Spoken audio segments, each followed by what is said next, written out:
Présentation de la formation C++, Fabien Brissonneau. Donc nous allons d'abord présenter le formateur. Ensuite nous allons rappeler ce qu'est le C++. Nous allons lister le plan de la formation, donner quelques références bibliographiques et proposer quelques liens utiles. Tout d'abord, donc Fabien Brissonneau, je suis consultant, concepteur, formateur.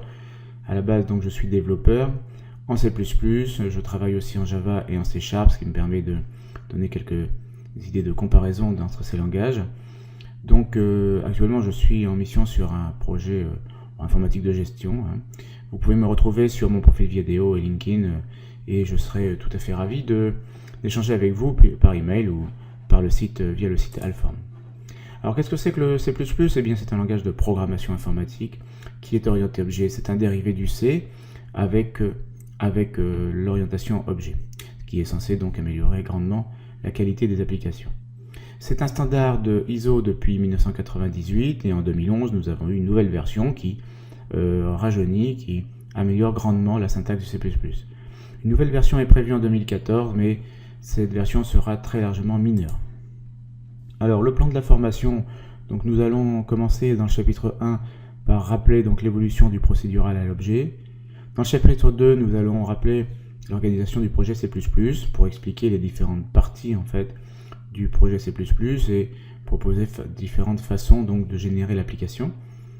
Nous allons dans le chapitre 3 évoquer la syntaxe de base, qui est une syntaxe donc évidemment dérivée du C et très proche finalement des syntaxes Java et C#. Là, chapitre 4 insiste sur l'aspect orienté objet du langage, et donc là évidemment on s'éloigne beaucoup du C. Le chapitre 5 présente les templates, le mécanisme des templates, qui est en fait une génération de code, et qui permet de définir des familles de classes ou de fonctions. Dans le chapitre 6 s'attarde sur la gestion des erreurs, avec le mécanisme des exceptions. Le chapitre 7 nous parle des fonctions et classes amies, qui sont des moyens de donner des accès privilégiés en fait, à des fonctions ou des classes. Et on verra que en C++, il est classique de travailler aussi sur des fonctions non-nombres. Les opérateurs du chapitre 8, nous présenterons donc là la possibilité de surcharger les opérateurs. En C++, il est donc rapidement possible de proposer des syntaxes très élégantes pour cacher des opérations particulièrement complexes. Nous rappellerons aussi des opérateurs un peu plus exotiques qui permettent d'avoir des écritures un petit peu originales. Et nous finirons sur la librairie standard du C++ qui s'est bien enrichie dans la dernière version du C++. Le C++ 11 a rajouté énormément d'éléments venant d'une librairie qui s'appelait Boost. Alors les références biblio, je pense qu'il faut citer d'abord évidemment les ouvrages de Strostrup, le créateur du C++, la version 4 du livre C++ Programming Language, qui est donc un ouvrage de référence.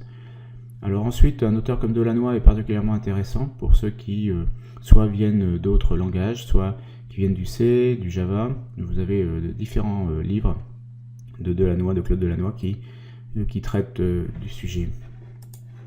Pour ce qui est des liens utiles, les trois premiers, CPP référence, C++.com, LearnCPP, ce sont des sites d'apprentissage ou de référence du C++. LearnCPP est très riche en tutoriaux.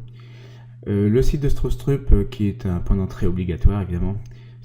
Jan Strostrup est le créateur du C++ et son site est vraiment un portail formidable. Et quant au dernier site cité ici, OpenStd, il s'agit tout simplement du site de l'organisme de standardisation en fait, du C++. Alors pour ceux qui veulent rentrer dans les détails et qui ne sont pas effrayés par les centaines de pages de la spécification C++. Voilà, donc il n'y a plus qu'à commencer et nous allons donc nous rappeler donc l'évolution du C++, du procédural à l'objet.